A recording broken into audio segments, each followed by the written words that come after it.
인류 역사상 가장 힘이 센 역사이고 그리고 최고의 전사인 삼손이 지금 다곤 신전 기둥 사이에 서 있습니다. 이곳은 이 삼손을 잡아서 두 눈을 빼고 짐승처럼 맷돌을 돌리게 하던 블레셋 사람들이 자기들의 신 다곤의 축제 날에 삼손을 놀리고 그리고 제주를 부리게 하며 조롱하는 그것을 위해서 모인 자리였습니다. 블레셋의 높은 관리들이 다 모였을 뿐만 아니라 신전의 지붕에 들어찬 남녀의 숫자만도 3,000명이나 되었더라 하고 기록이 되어 있습니다. 그들은 삼손의 비참한 모습을 보고 즐기며 조롱했습니다. 하나님의 사람이 이렇게 조롱거리가 되고 있습니다. 더군다나 이 사람은 이스라엘을 대표하는 사사요 하나님 앞에 서약한 나실인이며 남들이 받지 못했던 초월적 힘과 능력을 지닌 사람 삼손입니다. 그랬던 그가 하나님과의 언약을 어기고 자기 욕심에 따라서 마음대로 행동하며 딴 길로 갔습니다. 드디어 하나님의 사람이라는 영광이 무너지고 생각할 수도 없을 만큼 초라한 자리에 떨어져 세상의 조롱을 받게 되고 만 것입니다. 삼손은 두 기둥 사이에 서서 마지막으로 하나님께 부르짖습니다. 구하옵나니 이번만 나를 생각하시고 나를 강하게 하시옵소서. 이번만 나를 생각해 주옵소서. 이번 한 번만 저를 강하게 해주시기를 바랍니다. 그리고 온 힘을 다하여 그 기둥을 양손으로 잡고 몸을 구부렸다고 했습니다. 웅장하던 신전이 무너지고 거기 앉아서 조롱하던 사람들과 삼손이 함께 죽었습니다. 삼손은 이렇게 회개하고 자기 자신을 하나님께 제물로 드렸습니다. 하나님은 그의 기도를 들으셔서 죄 많은 삼손을 다시 기억해 주셨고 마지막으로 강하게 해 주셨습니다. 여러분, 우리 누구나 다 잘 알고 있는 삼손의 기록이지만 지금 이 시점에서 말씀을 대하는 우리의 마음이 더욱 안타깝고 슬픕니다.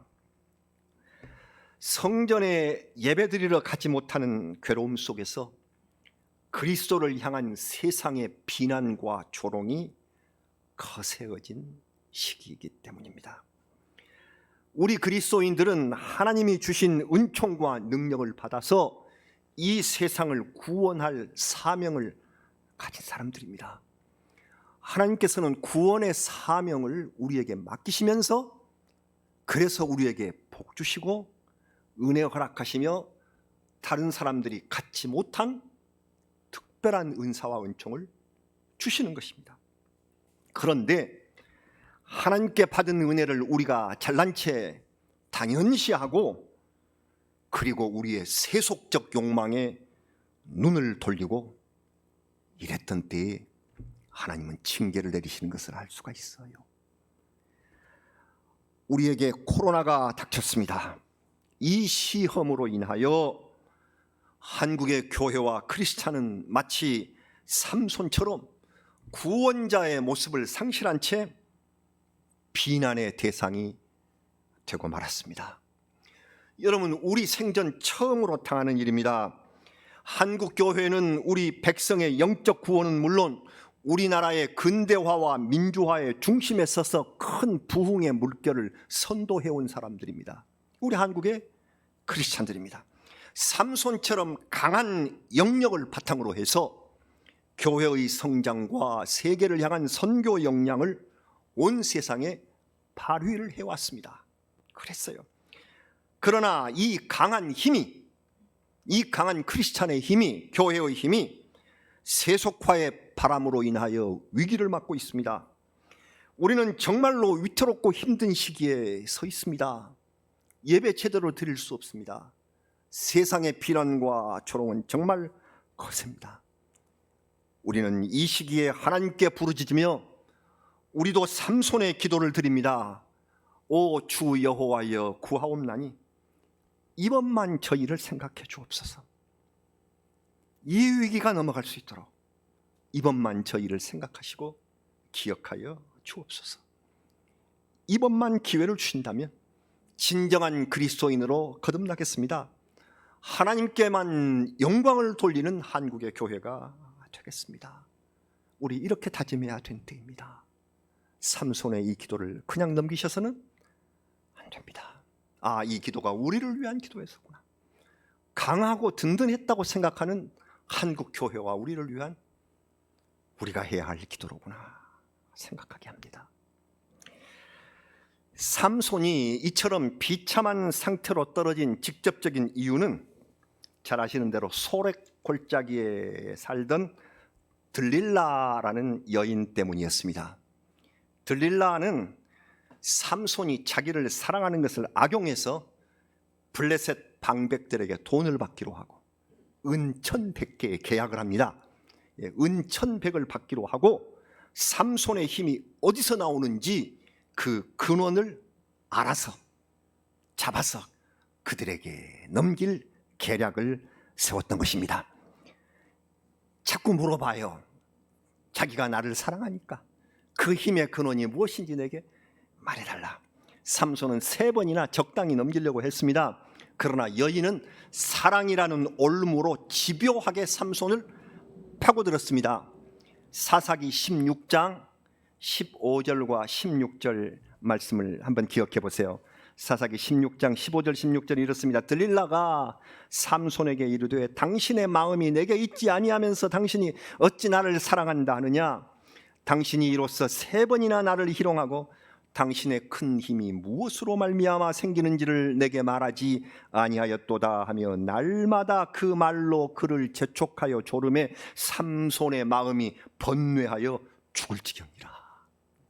유혹의 힘은 이렇게 강한 자 삼손을 올가매고 있습니다. 올무입니다. 들릴라는 영국식으로 딜라일라라고 부릅니다.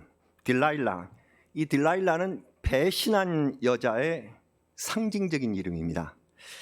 여러분, 제가 고등학교에 다니던 1960년대의 말, 1960년대 말에 그때 영국의 유명 가수 톰 존스가 있었습니다. 기억하십니까?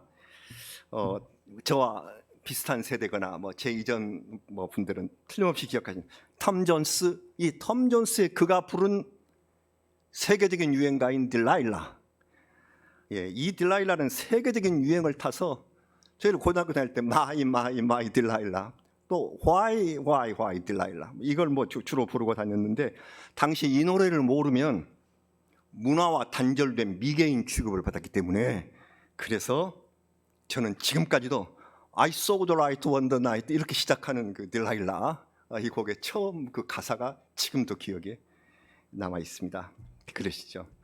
우리나라에서는 조영남이 번안을 해서 어두운 골목길 그대 창문 앞 지날 때 창문에 비치는 희미한 두 그림자, 되네요. 그대 내 여인 날 두고 누구와 사랑을 속삭이나, 이 노래 말입니다. 아주 유명한 노래였었는데, 들릴라, 곧 딜라일라는 치명적인 배신의 아이콘입니다. 그래서 이 성경에서 나온 이 들릴라라는 이 이름, 영어식으로 딜라일라, 배신의 아이콘입니다. 돈을 목적으로 삼고 사랑이라는 거짓 명분을 내세워서 삼손을 유혹한 딜라일라, 하나님의 사람이 그 덫에 걸려들었습니다. 힘의 근원도 내게 가르쳐주지 않으면서 어찌 나를 사랑한단 말인가, 이렇게 조르는 여인 앞에 삼손이 어땠다고요? 번뇌에서 아주 죽을 지경이 됐다고요. 이렇게 잡혔습니다. 하나님께 최고의 힘과 능력을 받은 사람도 유혹의 힘 앞에 이렇게 무력해지다니 기억해야 합니다. 사탄의 유혹의 힘은 이렇게 거셉니다. 결국 이 견디다 못해서 삼손은 이 진심을 드러내고 맙니다. 머리에 삭도를 대면, 머리를 깎이면 힘이 내게서 떠난다라고 말했습니다. 그러나 사실은 머리털이 문제가 아니고 그런 삼손을 하나님께서 떠나신 것입니다. 하나님이 떠나셨습니다. 배신의 여인 딜라일라는 삼손의 머리털을 밀고 블레셋 사람들에게 그를 넘겨준 뒤에 은혜를 받고 사라졌습니다. 이후에 성경에 들릴라는 나오지 않습니다. 없어졌습니다. 블레셋 사람은 지금까지 삼손에게 당한 보복으로 그의 두 눈을 뽑고 놋줄로 묶어서 짐승처럼 감옥에서 맷돌을 돌리게 했습니다. 하나님의 사람이 자기 본분을 잊어버리고 죄로 빠진 결과가 이처럼 비참한 줄. 지금도 이 세상은 하나님의 사람을 향하여, 우리들을 향하여 달콤한 유혹을 계속하고 있습니다. 우리는 이 들릴라를 가리켜서 배신자라고 하지만 하나님의 관점에서는 은총을 넘치게 받았음에도 불구하고, 하나님의 은혜를 많이 받았음에도 불구하고 세상의 유혹에 빠져서 사명을 저버린 바로 그 사람 삼손이 하나님 앞에서 더 큰 배반자입니다. 배신자입니다. 우리가 배신자가 아닌지, 하나님께 받은 이 많은 은총을 저버리고 세상과 짝지어버린 그런 배신자가 아닌지, 이 하나님 말씀은 우리에게 이걸 묻고 있습니다. 오늘 성경의 역사를 조금만 더 뒤로 돌려보면 이스라엘 백성이 하나님 앞에서 40년 동안 또 악을 행하였다. 그러자 블레셋이 이스라엘을 40년 동안 지배했다고 나옵니다. 블레셋은 필리스티아 사람인데요. 역사적으로 이 필리스티아는 해양 민족들입니다. 아마 이 지중해 크레타 섬에서 왔는지도 모른다, 이렇게 추측을 하는데요. 그들은 배를 타고 지중해를 통해서 이 가나안 땅으로 들어온 외부 민족들이에요. 그들의 신이 다곤인데, 이 다곤은 농경신이라고 하지만 그 생김새가 물고기 형상을 띠고 있습니다. 그래서 바다민족, 해양 민족들이 만든 그러한 우상신이 다곤이죠. 이 블레셋은 매우 호전적이어서 이후에 다윗이 물리친 거인 장수 골리앗이 블레셋 출신입니다. 블레셋 사람입니다. 그래서 아주 체격도 좋고 그리고 호전적인 그러한 민족이 지금 지배하고 있었던 것입니다. 하나님께서는 이스라엘을 블레셋의 압제에서 구하시려고 단 지파의 마노아라는 사람의 가정에 출산을 허락하십니다. 사사기 13장 5절 말씀입니다. 이렇게 기록되어 있죠. 보라, 네가 임신하여 아들을 낳으리니 그의 머리 위에 삭도를 대지 말라. 이 아이는 태에서 나옴으로부터 하나님께 바쳐진 나실인이 됨이라. 그가 블레셋 사람의 손에서 이스라엘을 구원하기 시작하리라 하시니. 하나님께로부터 큰 사명을 지니고 태어났습니다. 이렇게 하나님의 은총이 내려서 삼손의 이름의 뜻은 태양의 사람이라는 뜻인데요, 태양의 사람인 삼손이 태어났습니다. 그리고 나실인이 되었다. 기억하실 것입니다. 나실인, 여러 번 성경에 나왔으니까요. 나실인이란 하나님 앞에 성별돼서 특별한 서원을 한 사람, 그 사람을 가리킵니다. 그래서 삼손의 부모는 그를 성별한 사람으로 길러야 했는데 이 아이를 어떻게 기를까 자주 기도했습니다. 삼갈 것은 삼가고 지킬 것은 지키게 해주십시오 하라고 기도했는데, 그러나 이 철저한 신앙 교육에 삼갈 것은 삼가고 지킬 것은 지키는 일에 부족한 면모가 있었던 것 같습니다. 특히 삼손이 나실인으로서 가장 결격사유가 되었던 것은 정욕에 사로잡힌다는 것이었습니다. 세상에서 가장 힘센 장사이지만 이성에 약한 사람. 들릴라를 만나기 전에 2번이나 여성 문제가 있었어요. 성경에 읽으시면 알 수가 있죠. 첫 번째는 딥나라는 곳에 사는 블레셋 여자를 보고 그냥 한눈에 반해서 결혼하겠다고 막 부모를 졸라댔습니다. 부모는 반대했는데 결국 아들의 고집을 이기지 못하고 아들과 함께 딥나에 내려가는 것으로 사실상 허락을 했습니다.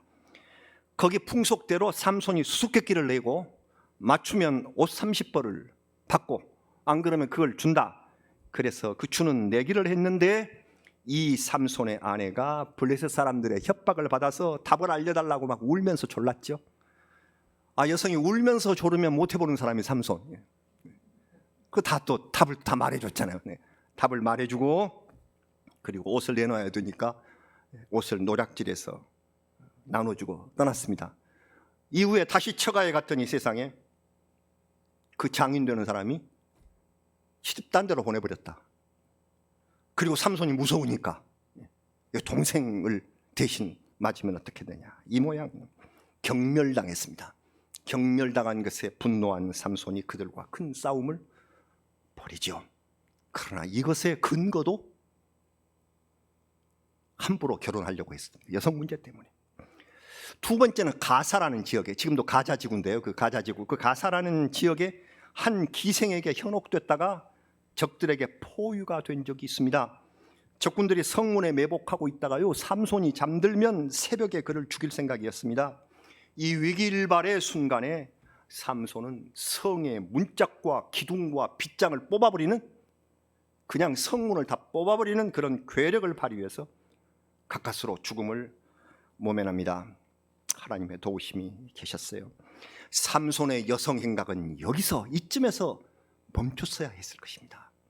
그러나 그러지를 못하고 그것을 억제하지 못하는 그에게 다가온 결정적인 올가미가 바로 배신의 여인 들릴라를 만난 것이고, 그래서 이렇게 가장 큰 은총을 받고서도 하나님과의 언약을 어긴 삼손 앞에 남은 것은 하나님을 배신한 배반자의 가혹한 종말, 바로 그것이었다.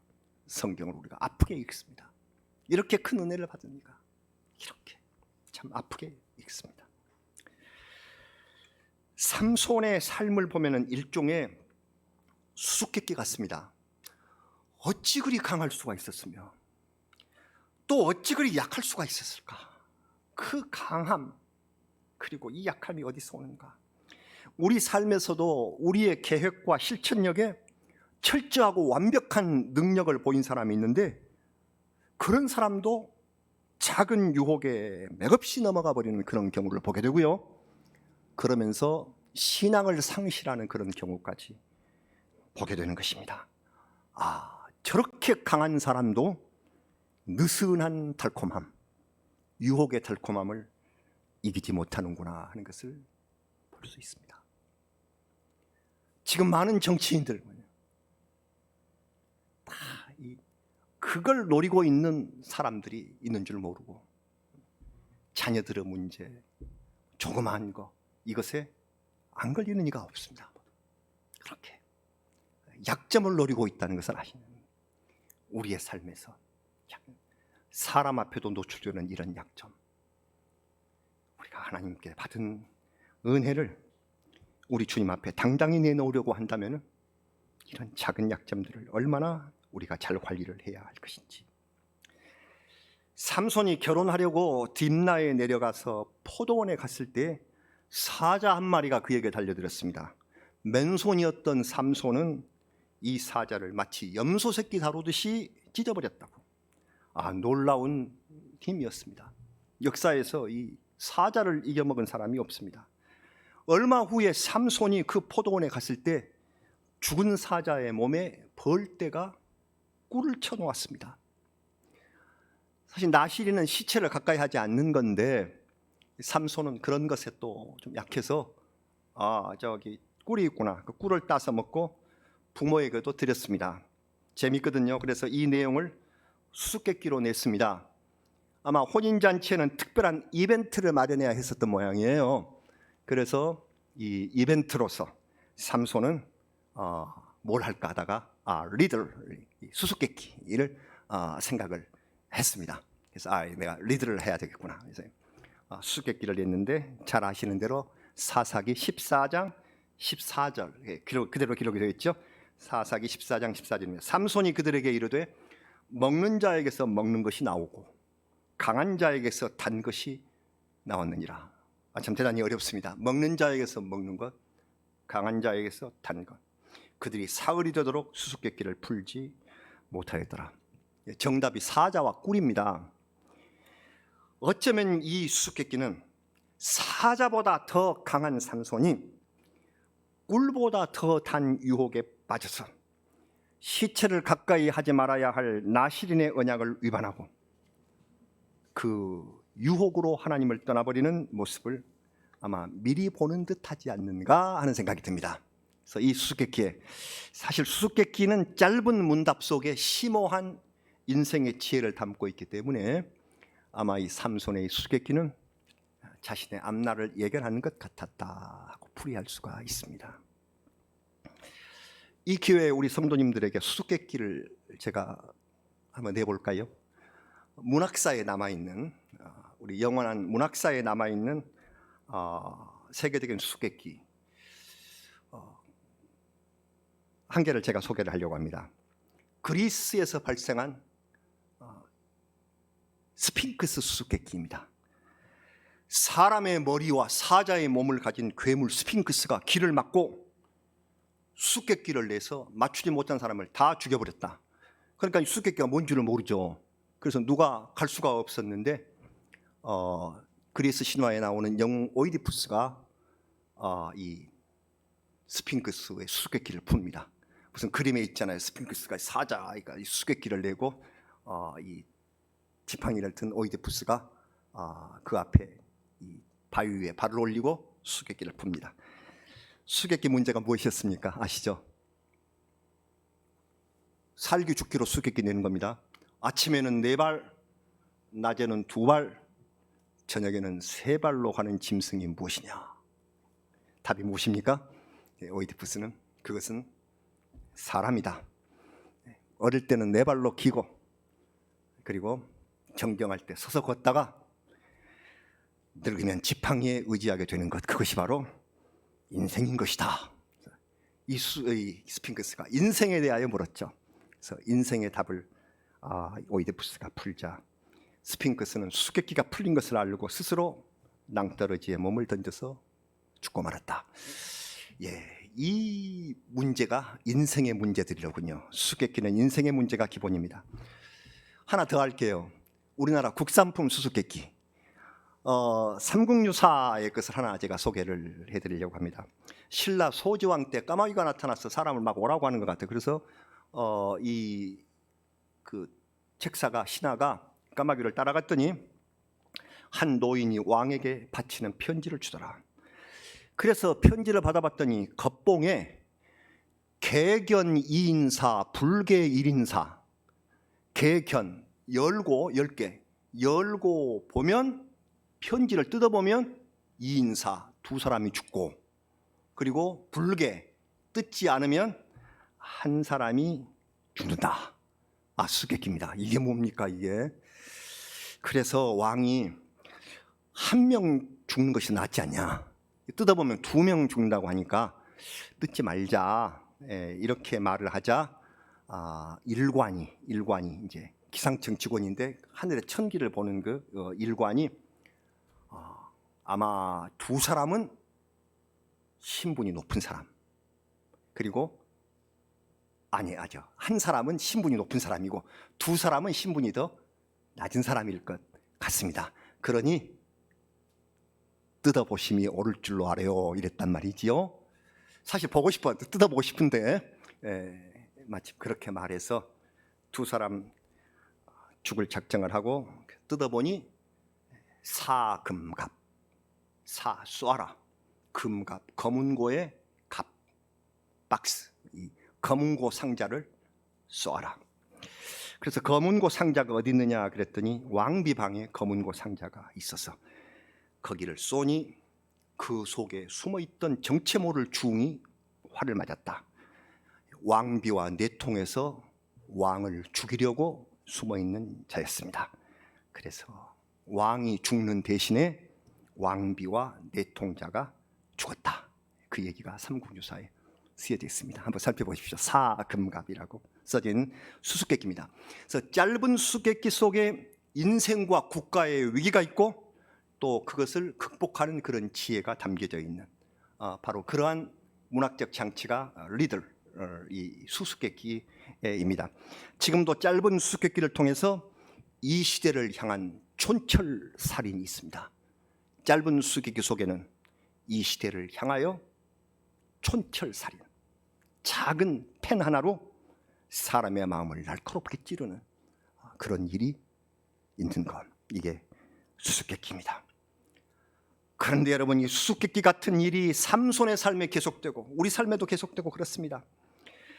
삼손의 삶을 보자면 한 마리도 잡기 어려운 여우를 300마리를 잡아서 그를 그 밭에 불을 질렀다. 그런 것 보면 삼손은 떼지어 사는 짐승의 속성을 파악하고 아마 여우의 사는 동굴의 길목에다가 그물을 친 것 같기도 합니다. 삼손은 힘이 센 것만이 아니라 지혜를 겸한 사람이었습니다.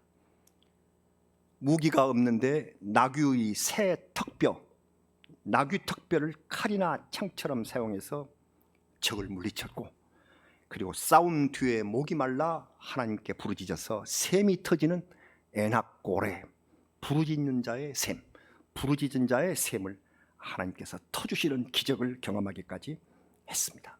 은혜 많이 받은 사람. 하지만 자신의 욕망에 눈이 어두워지자 사랑으로 위장한 배신자의 올가미를 보지 못한 채 20년 사사 생활에 종지부를 찍고 그렇게 죽었습니다. 훗날 다윗 왕은 시를 써서 이렇게 노래했습니다. 시편 41편 9절입니다. 이런데요, 내가 신뢰하여 내 떡을 나눠 먹던 나의 가까운 친구도 나를 대적하여 그의 발꿈치를 들었나이다. 가까운 사람들이 배반을 하더라. 다윗이 배반당한 사람이 아히도벨이에요. 후세와 아히도벨이 있었는데 나중에 우리 성경을 읽겠습니다만 이 아히도벨의 배신이 가슴 아파서 이 시를 썼는데, 이 구절은 이전에 삼손을 배신한 들릴라를 연상시켜 주었고, 이 구절은 훗날 예수님께서 가룟 유다의 배신을 말씀하실 때에 이 성경이 응했다, 그렇게 요한복음 13장에 말씀을 하셨죠. 그래서 시편 41편에 이 말씀이 응하였다고 하셨습니다. 배신한 원수는 하나님의 사람을 이길 수 없다. 이 배신한 원수가 하나님의 사람을 이길 수 없음을 알아라. 시편의 말씀은 이렇게 이어집니다. 시편 41편 10절부터 12절. 아까 말씀의 연속입니다. 우리 말씀 같이 한번 읽어보시죠. 이렇게 읽겠습니다. 그러하오나 주 여호와여 내게 은혜를 베푸시고 나를 일으키사 내가 그들에게 보응하게 하소서. 이로써 내 원수가 나를 이기지 못하오니 주께서 나를 기뻐하시는 줄을 내가 알았나이다. 주께서 나를 온전한 중에 붙드시고 영원히 주 앞에 세우시나이다. 아멘. 이렇게요. 여러분, 하나님의 사람 삼손은 회개하고 마지막 힘을 써서 원수에게 보응했습니다. 오 하나님, 이번만 저를 생각해 주옵소서. 그래서 저를 온전한 중에 붙드셔서 영원히 주 앞에 세우시기를 원합니다. 이제 마지막으로 강하게 하소서. 제가 이제 여기서 죽지만 영원히 주님 앞에 세워지는 사람이 되겠습니다. 간절히 기도하고 자신의 몸을 제물로 하나님께 드렸습니다. 나를 하나님 앞에 세우겠다 하는 이 회개가 어려움을 이기고 유혹에 빠졌던 우리의 잘못을 씻어줄 수 있습니다. 세상의 유혹에 빠져서 우리가 교회에 다니고 신앙생활을 한다고 했지만 그 믿음과 교회 생활이 얼마나 귀한지 알지 못했던 우리들이 이제 이 코로나를 통하여서 여러 가지 어려움을 겪고 있습니다. 오 하나님, 이번만 저희들을 생각해 주옵소서. 깨달은 것이 많습니다. 정말 하나님 앞에 고개를 들지 못할 정도로 세속화와 신앙생활을 혼돈하고 있었습니다. 이번만 저희를 생각해 주옵소서. 이번만 우리의 믿음을 다시 한번 강하게 하사 저를 주 앞에 세워주시기를 바랍니다. 여러분, 이 기도를 우리도 드려야 할 때입니다. 삼손만이 아닙니다. 우리가 삼손처럼 그 큰 은혜를 받지 못하였지만 우리는 하나님께 많은 은혜를 받은 사람이고, 그리고 세상의 유혹에 쉽게 빠졌던 저희들입니다. 이번만 저희를 생각하여 주옵소서. 이번만 저희를 강하게 하셔서 이 어려운 환난에서 건져 주시기를 원하나이다. 그래서 저를 영원히 주님 앞에 세워 주옵소서. 이 삼손의 기도가 꼭 우리에게 필요한 기도인 줄 이 말씀을 통해서 아시고 이 기도를 진정으로 함께 드리는 성도들이 되시기를 주의 이름으로 축원합니다. 우리 같이 기도하겠습니다. 오 아버지 하나님, 수수께끼 같은 인생, 하나님의 은혜를 많이 받았으면서도 그렇게 쉽게 답이 단 유혹에 빠지고 마는 이러한 인생을 저희가 돌아봅니다. 주님 용서하여 주옵소서. 회개하는 저희들을 받으셔서 이번만 저희를 생각하여 주시옵소서. 이번만 저희를 용서하여 주시기를 바랍니다. 다시 아버지 앞에 정말 기쁨으로 모일 때 진정으로 믿음을 다시 회복하고 주 앞에 기쁘게 온전하게 서겠나이다. 주님, 이 환난의 기회에 저희를 돌보시고 버리지 말아 주시옵소서. 예수님의 이름으로 간절히 기도드리옵나이다. 아멘.